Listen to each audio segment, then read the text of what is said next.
In today's video, I'm going to show you how to create this cutting board that has inlaid feet.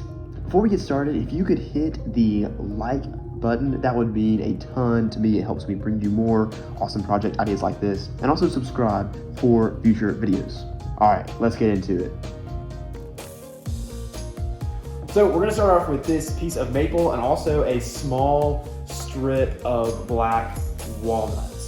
This piece of maple is 32 inches long. The final dimensions of this cutting board, we're gonna have it be 16 inches long. So I'm gonna cut this in half before I cut this piece of maple into strips. Now, table saw safety tip. You never want to use your fence and your miter gauge at the same time. If you do, you could potentially pinch your cutoff in between the blade and the fence and it can shoot back at you. So I have my fence set to 17 inches and I'm using a 1, 2, 3 block to give some space between my fence and the workpiece that I'm working on. So I need it to be 16 inches, so I have this set to 17 inches and I'm using a 1, 2, 3 block. I'll link this in the description. Super great, very cheap tool to buy. There's all kinds of uses for the 1, 2, 3 block.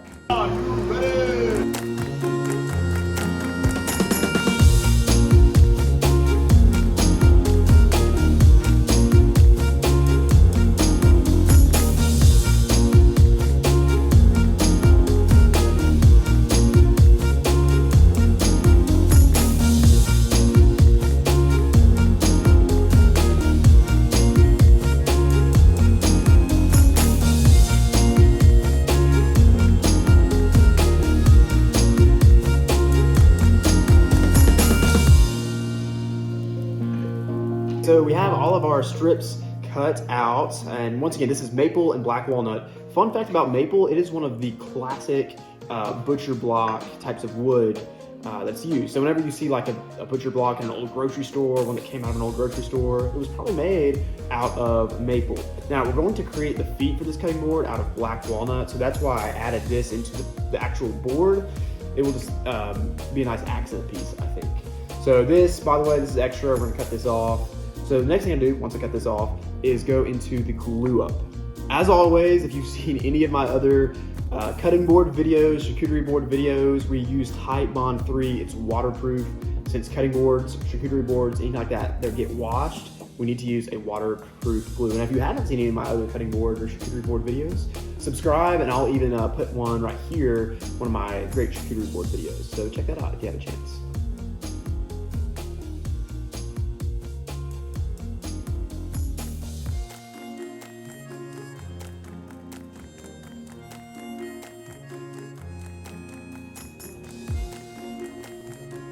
Here I'm using a flat piece of plywood to make sure I get a perfectly flat surface. This is a great jig if you don't have a big jointer. Let me know if you're interested and I can make another video on exactly how I created this jig.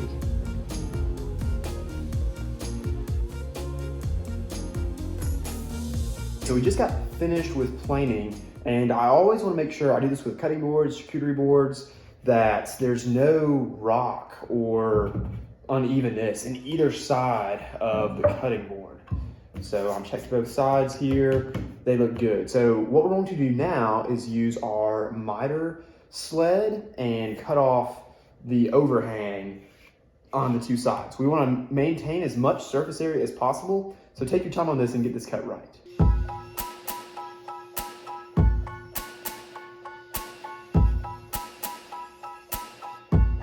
For the next step of creating this cutting board, we're going to go ahead and cut 2 grooves for the black walnut feet on this cutting board. Now, when you're deciding about the depth, you can see I have my table saw blade height set to just under half of the thickness of this board. Whenever you're looking at this, at least what I find in my experience is you'll be like, okay, that looks about right, and then you usually cut too deep. So start more shallow than you think you'll need, and then kind of sneak up to that perfect depth. What I'm going to do to make sure I have both of the grooves for each feet exactly the same, I'm going to run a pass this way, turn the board, run a pass this way, then readjust my fence.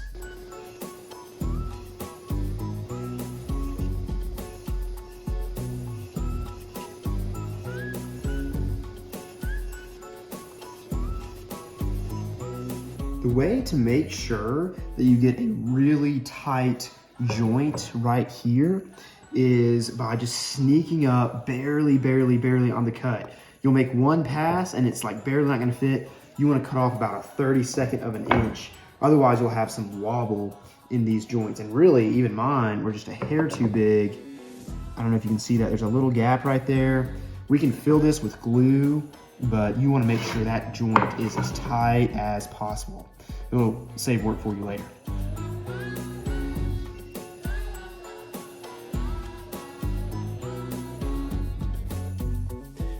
This is about a half an inch right here that it's gonna raise up the board. We're gonna do a few other things that you'll see in a second to help the person grab onto the bottom of the cutting board when they're picking it up to move it or things like that. Hey, remember, with cutting boards and charcuterie boards, it's these small details and getting them right that will be the difference between someone being like, oh yeah, that's kind of neat, saying, whoa, I've gotta have that. The way that board is designed is beautiful. So pay attention to the small details. I mean, really a half inch change in the depth of a leg, it can be a lot. So yeah, these are about a half inch deep right now. Now I'm gonna do the glue up, Type Bond 3, and I'm gonna leave some overhang over here and some overhang over here. Also, let's be pretty generous with our Type Bond 3 because we want this to, we wanna get a lot of squeeze out essentially. So let's do that now.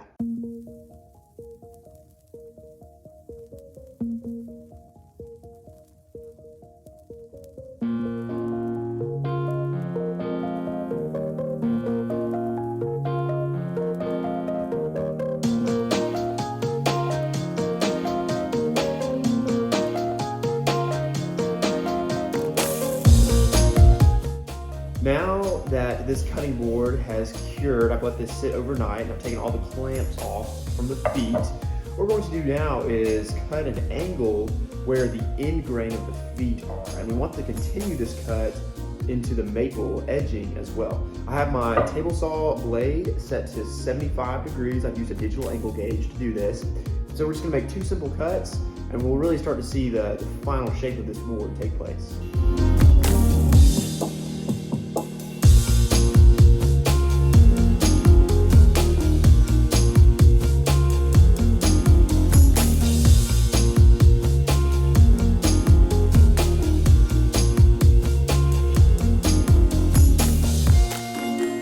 So this cutting board is really starting to take shape. I did a 75-degree cut, obviously, that you just saw on both sides.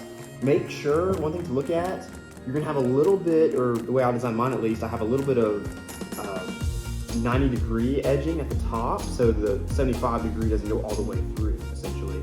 So just make sure that this crease lines up with this crease, or at least make sure it's very close enough that a little bit of sanding will hide, which is what I have here. There's a few gaps right here where my feet were not perfect, so I'm going to put some Type Bond 3 in those gaps, let that dry for a few hours, and then we'll go ahead and begin sanding. Here's a quick look at my sanding setup. Now, sanding is one of my least favorite parts of woodworking. If you enjoy sanding, let me know in the comments. Let me know how you make it enjoyable because I cannot stand it. So I want it to be as efficient and as clean as possible. I'm using this Bora Centipede table. This is a great, very strong work table that can set up and then collapse very easily. I'll leave a link to this in the description. I have a Grimsley air filter right here, which will help extract some of the really fine dust particles that my vacuum cleaner will not get. Then I have my random orbit sander. It's 5-inch diameter, and it's actually plugged into this air filter, which makes it really nice. That way there's no extension cords going everywhere. Yep, that's gonna be pretty much it. We're gonna start sanding at 120 with this. Also wanna make sure that we eliminate any rock in the feet. So I'm gonna be referencing this on my table saw table to make sure there is 0 rock as I sand this down to its final shape.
Thank you guys so much for watching this video. If you haven't already, go ahead and hit the like button if this video was helpful or if it taught you something, and subscribe. I'm gonna be making a couple of other videos on different cutting board designs. So if you're always looking for ideas, if you're like me, then subscribe, and these videos in the future will help you with your woodworking. See you next time.